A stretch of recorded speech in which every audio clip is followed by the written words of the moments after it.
Good everyone, you're watching Radio Fixes. In this video, I'm going to talk about how to uninstall gaming services in your Windows machine. Now, while you're removing gaming services, it can break your Xbox app or Game Pass and some Microsoft Store games.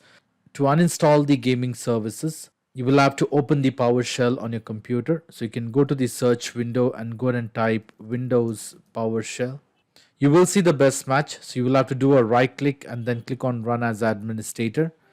In case if you get a user access control prompt, you may click on yes or continue on the screen. Now, once you have the PowerShell command open, all you have to do is you will have to copy the command from my video description.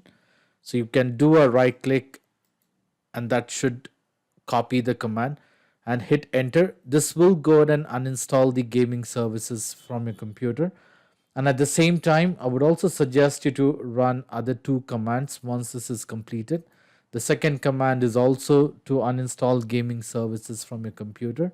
And the third one is to disable or uninstall the network services related to gaming services.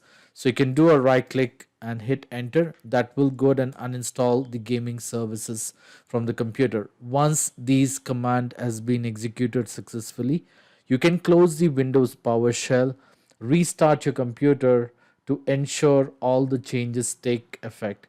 Once this is done, your gaming services should be uninstalled completely from the computer. I hope this video was useful. In case if you like this video, please make sure to hit the like button and do not forget to subscribe to my channel. Thank you. Have a great day.